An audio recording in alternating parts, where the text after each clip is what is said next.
Hi, നമ്മളിന്ന് ഈ ഒരു വീഡിയോയിലൂടെ നോക്കാൻ പോകുന്നത് ക്ലിക്ക് ബെയ്റ്റിനെ പറ്റിയാണ്. എന്താണ് ക്ലിക്ക് ബെയ്റ്റ്? അതായത് നമ്മൾ പല വീഡിയോസും, അതായത് യൂട്യൂബിലെ വീഡിയോസ് കാണുന്നു, അതുപോലെ തന്നെ ഇൻസ്റ്റാഗ്രാമിലൊക്കെ വീഡിയോസ് കാണാൻ നേരത്ത് അതിൻ്റെ തമ്പനയിൽ അല്ലെങ്കിൽ കവർ പേജിൽ ഹുക്കായിട്ടുള്ള ടൈറ്റിൽസ് വെക്കാറുണ്ട് അല്ലേ? എന്നാൽ ചില ടൈറ്റിൽസിലൊക്കെ അല്ലെങ്കിൽ തമ്പനയിലെ കവർ പേജിലൊക്കെ ഒരു ടൈറ്റിൽ വെച്ചതിന് ശേഷം നമ്മൾ ആ ഒരു ടൈറ്റിൽ കണ്ട് നമ്മൾ ആ ഒരു വീഡിയോയിൽ കയറി കഴിയുമ്പോഴത്തേന് ചിലപ്പോൾ ആ ഒരു സബ്ജക്റ്റിനെ പറ്റി അല്ലായിരിക്കും ആ ഒരു വീഡിയോയിൽ പറയുന്നത്. അതായത് ഒരു ടൈറ്റിൽ മറ്റൊന്നും അതിൻ്റെ അകത്തെ കണ്ടൻറ്റ് മറ്റൊന്നും ആയിരിക്കും. സോ ഇങ്ങനെ ആളുകളെ അട്രാക്റ്റ് ചെയ്യാനായിട്ടും അതായത് CTR കൂടുന്നതിന് വേണ്ടിയിട്ട് നമ്മളിതുപോലെ ക്ലിക്ക് ബെയ്റ്റ് ആയിട്ടുള്ള തമ്പനയിൽ അല്ലെങ്കിൽ കവർ പേജസ് സെറ്റ് ചെയ്യാറുണ്ട്. സോ ഇങ്ങനെ സെറ്റ് ചെയ്തുള്ള പ്രശ്നങ്ങൾ എന്തൊക്കെയാണെന്നാണ് നമ്മൾ ഈ ഒരു വീഡിയോയിൽ നോക്കാനായിട്ട് പോകുന്നത്. അതായത് ഇങ്ങനെ ക്ലിക്ക് ബെയ്റ്റ് അല്ലെങ്കിൽ ഇങ്ങനെ ഹുക്കായിട്ടുള്ള ഇതുപോലെ ഓവറായിട്ടുള്ള ടൈറ്റിൽസ് നമ്മൾ വെച്ച് കഴിയുമ്പോഴത്തേന് ഒരുപാട് ക്ലിക്കുകൾ വരും. ഒരുപാട് ക്ലിക്കുകൾ വന്ന് CTR കൂടും. അതായത് ക്ലിക്ക് ത്രൂ റേറ്റ് വളരെയധികം ഇമ്പ്രൂവ് ആയിട്ട് വരും. ക്ലിക്ക് ത്രൂ റേറ്റ് എന്ന് പറയുന്നത് നമ്മുടെ ഇംപ്രഷനും ക്ലിക്കും തമ്മിലുള്ള ആ ഒരു പെർസെൻറ്റേജിനെയാണ് നമ്മൾ CTR എന്ന് പറയുന്നത്. കൂടുതൽ ഇംപ്രഷൻ വരികയും അത് കണ്ട് ഒരുപാട് പേര് ക്ലിക്ക് ചെയ്യും. അതോടൊപ്പം തന്നെ കൂടുതൽ CTR ഒരുപാട് ഇൻക്രീസ് ആവുകയും ചെയ്യുന്നു. പക്ഷേ ഇതിനൊരു പ്രശ്നം ഉണ്ട്. അതായത് എന്താണ് ഇതിൻ്റെ പ്രശ്നം എന്ന് ചോദിച്ചു കഴിഞ്ഞാൽ, നമ്മളിതുപോലെ CTR കൂടി കഴിയുമ്പോൾ നമ്മൾ വൺസ് ഒന്ന് ഒരു യൂസർ അല്ലെങ്കിൽ ഒരു വ്യൂവർ വന്നത് കണ്ടു, ക്ലിക്ക് ചെയ്ത് കണ്ടു, ചിലപ്പോൾ അതിൽ ആ പറഞ്ഞിരിക്കുന്ന ടൈറ്റിലുള്ള കണ്ടൻ്റ് അല്ല അതിൽ തന്നേക്കുന്നത്. അങ്ങനെ 1-2 പ്രാവശ്യം കഴിയുമ്പോഴത്തേന് അവർക്ക് മനസ്സിലാകും ഇതിനകത്ത് ഇതിൻ്റെ കവർ പേജ് അല്ലെങ്കിൽ തമ്പനയിൽ മറ്റൊന്നും അതിനകത്ത് കണ്ടൻറ്റ് മറ്റൊന്നുമാണെന്ന് മനസ്സിലാവുകയും പിന്നെ അവർ ആ ഒരു പിന്നെ വരുന്ന ആ ഒരു ചാനലിൽ വരുന്ന കണ്ടൻറ്റുകൾക്കൊന്നും അവർ അതിനകത്ത് എൻഗേജ് ചെയ്യാതെ അല്ലെങ്കിൽ ക്ലിക്ക് ചെയ്യാതെ വരുന്ന ഒരു പ്രശ്നം വരും. അതായത് കണ്ടൻറ്റ് മറ്റൊന്നും ഇതിനകത്ത് പറഞ്ഞിരിക്കുന്ന കാര്യം മറ്റൊന്നായതുകൊണ്ട് അങ്ങനെയുള്ള പ്രശ്നങ്ങൾ വരാനായിട്ട് വളരെയധികം ചാൻസ് ഉണ്ട്. അതായത് അവർ ഡ്യൂറേഷനെ ബാധിക്കും. അതായത് നിങ്ങളുടെ വീഡിയോ ഡ്യൂറേഷനെ ബാധിക്കും. അതോടൊപ്പം തന്നെ CTR അതായത് ചാനൽ അവർക്ക് മനസ്സിലായി കഴിയുമ്പോഴത്തേന് അതിൽ ക്ലിക്ക് വളരെയധികം കുറഞ്ഞു വരുവാനുള്ള ചാൻസും ഉണ്ട്.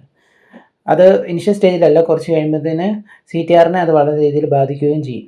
ആദ്യം അതായത് നിങ്ങൾക്ക് എക്സിസ്റ്റിംഗ് ആയിട്ടുള്ള യൂസേഴ്സ് അവർക്ക് ആ ഒരു കണ്ടൻറ്റിനോടുള്ള ഇൻട്രസ്റ്റ് പോവുകയും അവർക്ക് അതിൽ നിന്ന് മാറി അവർ പിന്നെ അത് ക്ലിക്ക് ചെയ്യാതെ വരുന്ന ഒരു സിറ്റുവേഷൻ വരാനും ചാൻസ് ഉണ്ട്. സോ ഇതാണ് ക്ലിക്ക് ബെയ്റ്റ് എന്ന് പറയുന്നത്. സോ ഇങ്ങനെ ക്ലിക്ക് ബെയ്റ്റ് അതായത് ആവശ്യമില്ലാത്ത തമ്പനയിലുകൾ യൂസ് ചെയ്ത് കഴിഞ്ഞാൽ അതിനകത്തേക്ക് ആളുകൾ ഫ്യൂച്ചറിലേക്ക് പിന്നെ എക്സിസ്റ്റിംഗ് യൂസേഴ്സുകളായിട്ടുള്ളവർ പിന്നെ നിങ്ങളുടെ ആ ഒരു കണ്ടൻറ്റിലേക്ക് വരാതെയും നിങ്ങളുടെ ചാനൽ സബ്സ്ക്രൈബ് ചെയ്യാതെ അൺസബ്സ്ക്രൈബ് ചെയ്യാനൊക്കെയുള്ള ചാൻസ് വളരെയധികം ഉണ്ട്.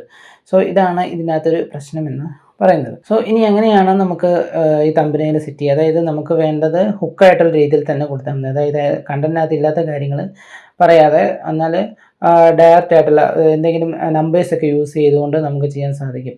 ഫോർ എക്സാമ്പിൾ നമ്മൾ ഇൻകം ജനറേറ്റ് ചെയ്യുന്ന ഒരു ഓൺലൈൻ വേസിനെ പറ്റിയാണ് നമ്മളൊരു യൂട്യൂബ് ചാനലിൽ ഒരു വീഡിയോ ചെയ്യുന്നതെങ്കിൽ അത് നമ്മൾ പല വേസ് പറയുന്നുണ്ട്. ഒരു നമ്പറായിട്ടൊരു 10 വേസ് പറയുന്നുണ്ട്, അല്ലെങ്കിൽ 5 വഴികളിലൂടെ നിങ്ങൾക്ക് ക്യാഷ് ഏൺ ചെയ്യാമെന്ന് പറയുന്നുണ്ടെങ്കിൽ നമുക്ക് ആ 5 വഴികളെന്ന് പറഞ്ഞുകൊണ്ട് അല്ലെങ്കിൽ 5 ways to earn മണി എന്ന് പറഞ്ഞുകൊണ്ട് നമുക്ക് അങ്ങനെ ചെയ്യാൻ സാധിക്കുന്നതാണ്.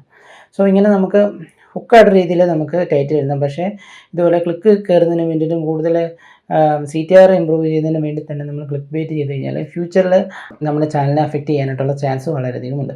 സോ മാക്സിമം അത് ഒഴിവാക്കുന്നതായിരിക്കും നമ്മുടെ ചാനലിന് ഏറ്റവും നല്ലതെന്ന് പറയുന്നത്. ഇനി നമ്മൾ ഈ ചാനൽ ചെയ്യാൻ നേരത്ത് അല്ലെങ്കിൽ നമ്മൾ ഈ ഒരു വീഡിയോയിൽ ചെയ്യാൻ നേരത്ത് ഒരുപാട് കാര്യങ്ങൾ ശ്രദ്ധിക്കേണ്ടതായിട്ടുണ്ട്.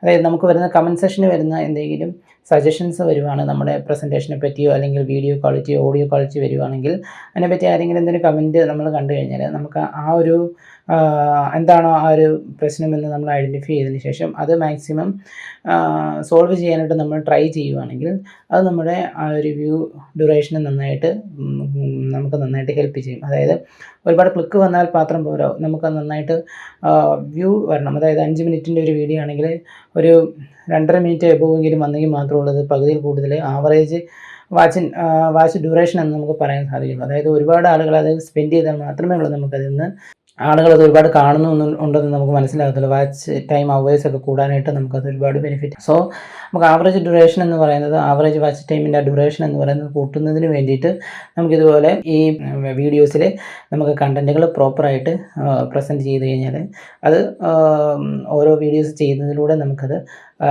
ഇമ്പ്രൂവ് ചെയ്തെടുക്കാനായിട്ട് സാധിക്കും. സോ ഇങ്ങനെ നമുക്ക് ആവറേജ് ടൈം ആ ഒരു ഡ്യൂറേഷൻ കൂട്ടിയെടുക്കാനായിട്ട് സാധിക്കുന്നുണ്ടെന്നാണ് നമുക്ക് ഇങ്ങനെ ഓരോ സജഷനിൽ നിന്നും ഒരു കമൻസിൽ നിന്നും നമുക്ക് കിട്ടുന്ന ഓരോ ബെനിഫിറ്റ് എന്ന് പറയുന്നത്. അതോടൊപ്പം തന്നെ എൻ്റെ ചാനലും ഇതുപോലെ തന്നെ പ്രസൻറ്റേഷനെ സംബന്ധിച്ചും ഓഡിയോ ക്വാളിറ്റി, വീഡിയോ ക്വാളിറ്റിയെ പറ്റിയൊക്കെ കമൻസുകൾ വരാറുണ്ട്. അത് മാക്സിമം സോൾവ് ചെയ്യാനായിട്ട് ശ്രമിക്കാറുമുണ്ട്. സോ ഇങ്ങനെയാണ് നമുക്ക് വീഡിയോയുടെ ആ ഒരു ഡ്യൂറേഷൻ, വാച്ച് ടൈമിൻ്റെ ഡ്യൂറേഷൻ കൂട്ടിയെടുക്കുന്നത്. സോ ക്ലിക്ക് ബൈറ്റിലൂടെ നമ്മൾ ഒരുപാട് CTR ജനറേറ്റ് ചെയ്തിരുന്നു. അതിൽ നിന്നും നമുക്ക് പ്രത്യേകിച്ച് ബെനിഫിറ്റ് ഒന്നും കിട്ടുന്നില്ല. ഇനീഷ്യൽ സ്റ്റേജിൽ കുറച്ച് കിട്ടിയെങ്കിൽ പോലും നമുക്ക് അത് ഫ്യൂച്ചറിൽ നമ്മുടെ ആ ഒരു ചാനലിനെ അഫക്റ്റ് ചെയ്യാനായിട്ടുള്ള ചാൻസ് വളരെയധികം കൂടുതലാണ്. സോ ഇതുപോലുള്ള യൂട്യൂബിൻ്റെ ഇതുപോലുള്ള വീഡിയോസിനും ഡിജിറ്റൽ മാർക്കറ്റ് റിലേറ്റഡ് വീഡിയോസും AI വീഡിയോസിനും ഒക്കെ നിങ്ങൾക്ക് ഈ ചാനൽ സബ്സ്ക്രൈബ് ചെയ്യാം. Thank you.